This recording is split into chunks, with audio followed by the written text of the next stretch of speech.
saya David. Kita lagi di Pekarangan Ulin Komunitas Hong.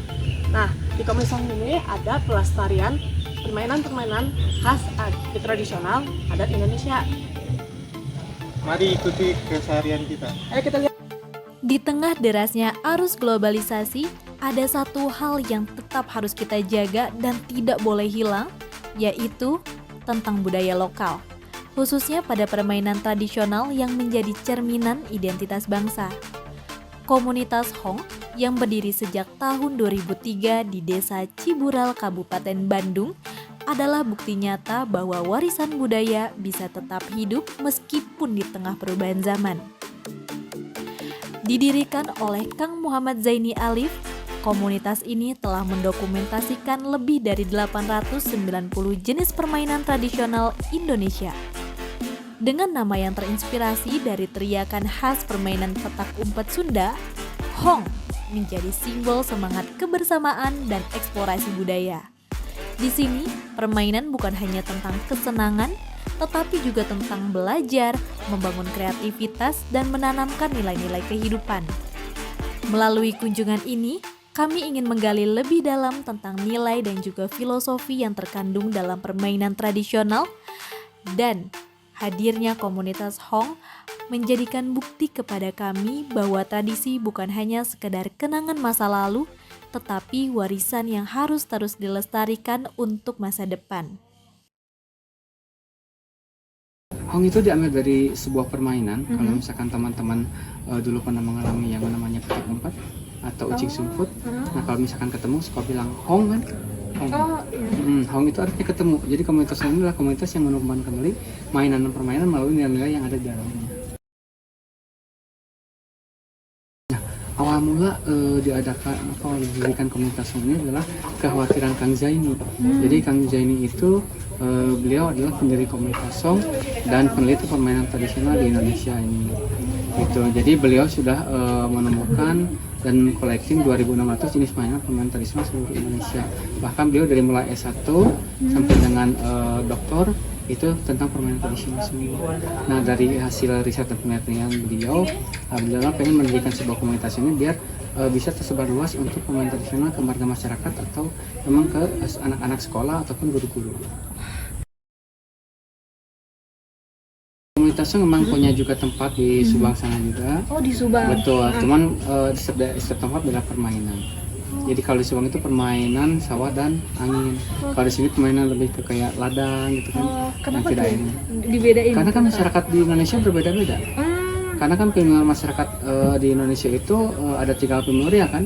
Ada masyarakat sawah, ada masyarakat ladang, dan ada masyarakat pesisir atau pantai.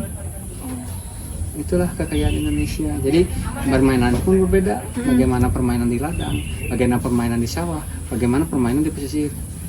Nah, kalau di pesisir mungkin mereka lebih banyak akulturasi budaya.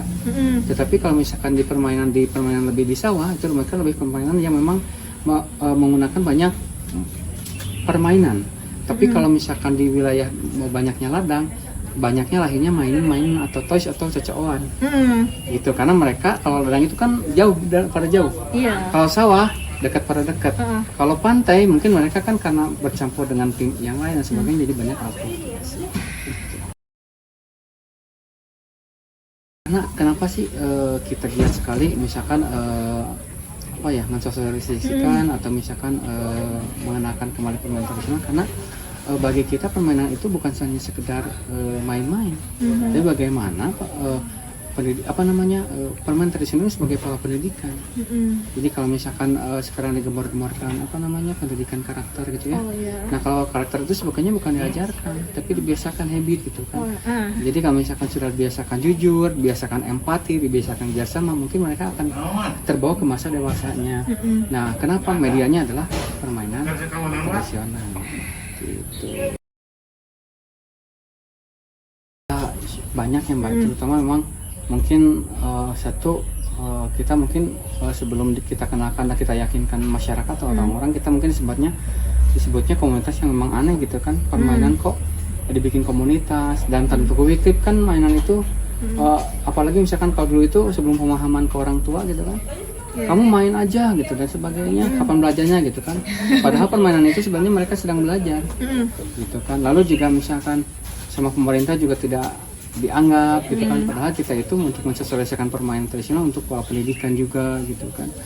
Lalu juga ya banyak yang ya beberapa ada yang mencibir lah gitu dan sebagainya. Lalu juga misalkan kita apa namanya ya banyak juga buat pembangunan ini seperti apa gitu kan sebenarnya, karena kita tidak ditopang sama pemerintah.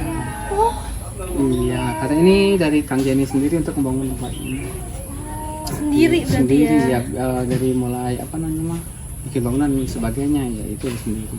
Ya banyak sih lokaliko ininya ya, dari mulai emang harus kita harus mempercayakan kita kepada publik gitu kan, apalagi termasuknya kepada orang tua ya terutama, karena memang pasti sebelum kita yakinkan bahwa pentingnya permainan tradisional, orang tua mungkin tidak apa namanya tidak aware gitu ya terhadap ini karena mereka selalu membandingkan main dan belajar.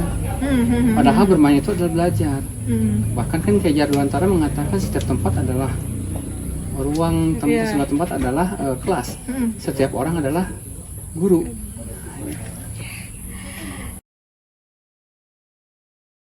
Yang lainnya sebetulnya memang awalnya sih untuk pelestarian ya. Nah makin kesini ya kita untuk memberdayakan masyarakat sekitar juga. Jadi masyarakat sekitar juga mendapatkan rezeki juga dari sini. Mendapatkan ketika misalkan teman-teman bayar tiket, teman-teman misalkan yang berkunjung ke sini itu salah satu penghasilan buat teman-teman warga sekitar di sini. Oh, jadi akang-akang dari sini tuh dari warga sini juga. Betul. Oh, asli dari sini. Iya gitu. Jadi selain memang buat melestarikan juga sebagai kewirausahaan sosial yang dibangun dari masyarakat. Itu yang Kang Jenny bangun untuk komunitas ini. Karena bagaimana caranya kita supaya anak-anak menarik untuk bermain kembali permainan tradisional. Kalau misalkan kita hanya taruh sebuah mainan, sok itu mainkan gitu kan nggak menarik sama anak. Anak-anak nggak akan menarik. Tapi bagaimana kita kemas sedemikian rupa supaya memang si anak-anak menarik untuk bermain.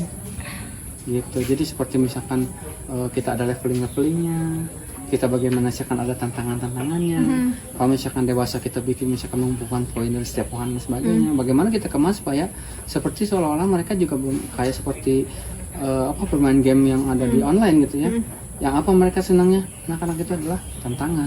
Iya benar-benar. Nah jadi makanya kita bikin tantangannya apa, misalkan beri jepret, hanya misalkan dulu mah kan bermain beri jepret ya bermain saja gitu kan. Bagaimana kita coba sekarang itu bikin sasaran-sasarannya misalkan, terus perodaan bagaimana sih supaya menariknya itu kita kemas demikian. Jadi salah satunya buat mereka adalah pengemasan. Pengemasan bagaimana si anak-anak ini mau bermain permainan tradisional kembali. Gitu. Hampir seluruh permainan tradisional itu universal ya. Ada yang memang khusus dimainkan anak kecil, ada yang dimainkan buat dewasa juga. Oh ada? Ada. Jadi permainan dewasa juga ada gitu kan. Kayak misalkan permainan yang di sini kita meskipun tadi kalau TK gasingnya yang itu, nanti untuk dewasa gasingnya berbeda. Oh beda? Beda permainannya. Tapi beberapa permainan yang di sini bisa dimainkan oleh anak-anak dan bisa dimainkan oleh dewasa.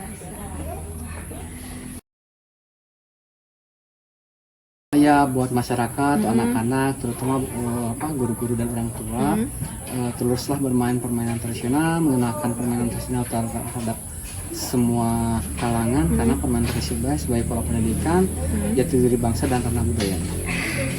Iya. Hatur nuhun Akang, terima kasih.